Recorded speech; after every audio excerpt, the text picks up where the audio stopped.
शाम को ठीक बनाऊंगी। तो शाम को उसकी पत्नी ने बहुत मन लगाकर भोजन बनाया, अच्छा बनाया, स्वादिष्ट बनाया। तो पति ने खाया और मुस्कराया और खाकर उठा, हाथ धोया और हाथ धोकर आया तो पत्नी को फिर एक थप्पड़ मारा। तो पत्नी ने पूछा, अब क्यों मारा? तो उसने कहा, इसलिए मारा कि सवेरे ऐसा क्यों नहीं बनाया था, इसलिए मारा। तो पत्नी ने कहा, कोई बात नहीं। रात बीत गई, सवेरा हुआ, सवेरे फिर भोजन अच्छा बनाया। पति ने खाया और खुश हो गया मन उसका, हाथ धोकर कुल्ला करके आया और पत्नी को एक थप्पड़ फिर मारा। तो पत्नी ने पूछा, अब क्यों मारा? बोले, अब इसलिए मारा कि ऐसा ही भोजन रोज बनाया करो, इसलिए मारा। तो उसकी पत्नी ने कहा, आपका स्वभाव मारने का है, भोजन चाहे जैसा बने लेकिन एक थप्पड़ हमको मिलना ही मिलना है। ऐसे कितने लोगों का स्वभाव बिगड़ जाता है। परिस्थितियां चाहे जितनी अच्छी हों लेकिन वे स्वभाव के अनुसार क्रोध भी करते हैं, स्वभाव के अनुसार नाराज भी होते हैं। और याद रखना, एक क्षण का क्रोध तुम्हारे भविष्य को बिगाड़ सकता है। एक मिनट की गुस्सा तुम्हारे भाग्य को चेंज कर सकती है। और गम खा लिया यदि आपने तो आपका भाग्य संवर सकता है। महात्मा विदुर से धृतराष्ट्र पूछ रहे हैं, वे कौन से लोग हैं जिनको स्वर्ग से ऊंचे स्थान प्राप्त होता है? विदुर जी कहते हैं, जिनमें दो बातें होती है उनको स्वर्ग से ऊंचे स्थान प्राप्त होता है। बोले, कौन कौन? तो विदुर जी कहते हैं, द्वाविमौ पुरुषौ राजन स्वर्गस्यो परितिष्ठतः प्रभुस्य क्षमया युक्तो दरिद्रस्य प्रदानवान। एक तो वे लोग जो प्रभुता संपन्न हैं, धनवान हैं, बलवान हैं, गुणवान हैं, बुद्धिमान हैं, जिनके पास में हर ताकत है, लेकिन गलती करने वाले कमजोर व्यक्ति को भी क्षमा कर देते हैं, माफ कर देते हैं, उनको स्वर्ग से ऊंचे स्थान प्राप्त होता है। क्षमा करने वालों को स्वर्ग से ऊंची जगह मिलती है। परिवार में एक दूसरे सदस्य को क्षमा भी कीजिए। और कभी आपसे गलती ना भी हो तो भी अपने पति से कभी कभी क्षमा मांग लिया करो कि पति जी, भूल चूक में गलती कोई होती हो तो क्षमा कीजिएगा, मन में टेंशन ना कीजिएगा।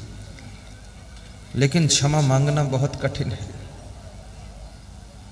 और स्त्रियां तो कभी कभी क्षमा मांग भी सकती, पुरुष तो कभी क्षमा नहीं मांग सकता, उसके लिए और कठिन है।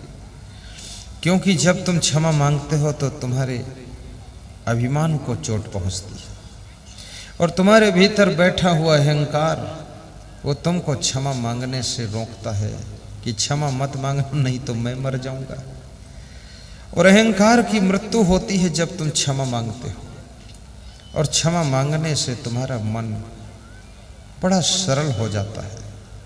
और किसी को जब तुम क्षमा करते हो तो तुमको तुम्हारे क्रोध पर विजय प्राप्त करनी पड़ती है, क्योंकि उसने गलती किया है और तुम क्षमा करते हो तो उसके प्रति तुम्हारे अंदर रोष होता, जोश होता, गुस्सा होती है। उस गुस्सा को जब तुम पी जाते हो, समाप्त करते हो, तभी तुम दूसरों को क्षमा कर पाते हो। और याद रखना, जिसने क्रोध और अहंकार को खत्म कर लिया, क्षमा भी कर सकता है, क्षमा मांग भी सकता है, तो क्रोध को जीत लेता और अभिमान को भी तोड़ देता है। उस व्यक्ति की जिंदगी जीते जी स्वर्ग बन जाती है, स्वर्ग बन जाती है।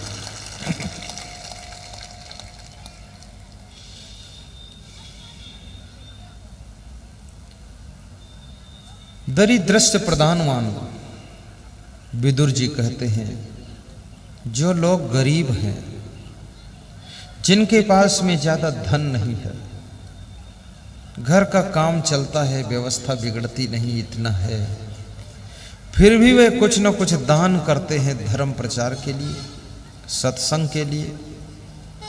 आज मेरे पास में विश्वेश्वर भगत बैठे हुए थे, तो मैंने पूछा, विश्वेश्वर भगत, इस कार्यक्रम में दूसरों का भी सहयोग है? तो दुर्गी प्रसाद यादव ने बताया कि इसमें कई लोगों का सहयोग है। ज्यादातर लोगों का 21-21 हजार का सहयोग है। अब इतना बड़ा कार्यक्रम, इतनी बड़ी व्यवस्था, इतना बड़ा भंडारा, जहाँ पर प्रवचन सुनने के लिए तो 5,000-6,000 लोग हैं, लेकिन भंडारा में 10,000 लोग हो जाते हैं। भंडारा भी लेने से मन का पाप कम हो जाता है, इसलिए भंडारे में थोड़ा प्रसाद ले लेना चाहिए। और ये भोजन नहीं है, ये प्रसाद है, थोड़ा थोड़ा खाना चाहिए। और याद रखना, और भंडारे में सहयोग देने से तो महापुण्य होता है। और मैं तो दुर्गी प्रसाद यादव को बहुत धन्यवाद देता हूँ। कहाँ हो? इधर आओ ना। इनको आप देखोगे तो लगेगा ये बड़े कमजोर आदमी है,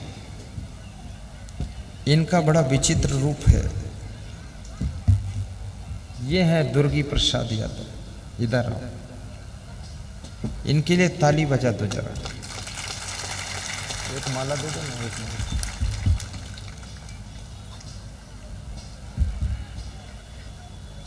बड़ी विचित्र बात है। ये सोच रहे थे मेरे बुलाने से गुरुवर आएंगे कि नहीं आएंगे, और मैंने इनको देखा भी नहीं था। ये कई बार फोन करते रहे, प्रोग्राम जब नहीं मिला तो कहीं से मेरा नंबर तलाश करवाया। 6 महीने बाद तो नंबर मेरा मिला जब इनको, तो डायरेक्ट मुझसे बात किया। तो मैं फ़ोन उठाता नहीं ऐसे जल्दी हूँ, लेकिन उस दिन मेरा मन हो गया मैं ही उठा लेता हूँ। किसका है ये? अपरिचित नंबर, नेपाल से दिख रहा है, विदेश का है। उठाया, इन्होंने बोला तो ये बात भी नहीं कर पाते थे हिंदी में शुद्ध, आधी नेपाली आधी हिंदी मिक्स बोलते थे। तो इन्होंने जितेंद्र शाह को दे दिया कि तुम बात करो। वो बात करने में बड़ा कलाकार आदमी था जितेंद्र शाह। कहाँ है जितेंद्र शाह? यहाँ है, ये देखो, ये बहुत खिलाड़ी आदमी है। ऐसे घुमा कर बात किया कि मेरा मन खुश हो गया। बोले प्रोग्राम नहीं मिल रहा, गुरुदेव मना कर दिया प्रबंधक जी ने, चीफ प्रोग्राम डायरेक्टर ने। तो मैंने कहा मिलेगा, मैं भी कह दूंगा। इनका फ़ोन कटा, मैंने उनको लगाया और सिफारिश किया कि नेपाल का प्रोग्राम जरूर दे देना। बोले एक प्रोग्राम के लिए वहाँ कहाँ जाओगे गुरुदेव? मैंने 1 और 2 की बात नहीं है, बात तो केवल प्रेम की है, और दुर्गी यादव की श्रद्धा की बात है, मन के संकल्प की बात है, और नेपाल के नर नारियों के प्रेम श्रद्धा की बात है। बात की बात नहीं है, प्रोग्राम की बात नहीं है। सबका सौभाग्य उदय होगा, हमको वहां जाना चाहिए। और यहां आकर के बड़ी प्रसन्नता हुई। मैं दुर्गी यादव को एक माला पहनाना चाहता हूं, पहना दूं?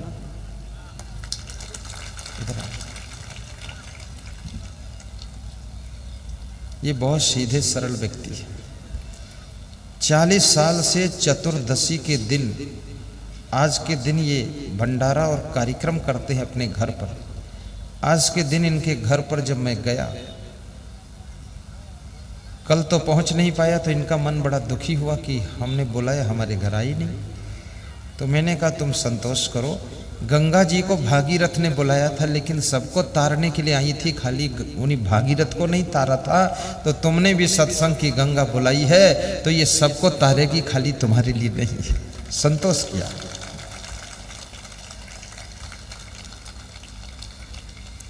आज इन्होंने खीर, सेवई, पूड़ी के अंदर वो दाल भरते हैं ना, मूंग की दाल भर देते हैं, ऐसा बना करके खिलाया। तो मैंने कहा इसके, मैं तो सोचा पूड़ी है, तो उसको तोड़ा तो उसमें कुछ मोटा मोटा था।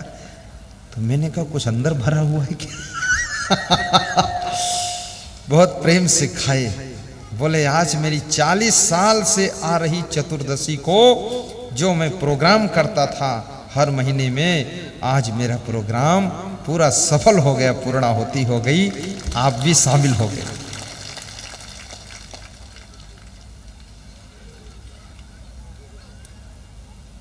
भाइयों और बहनों, इनकी श्रद्धा को हम धन्यवाद देते हैं, और मैं आप सबकी आस्था को भी धन्यवाद देता हूँ।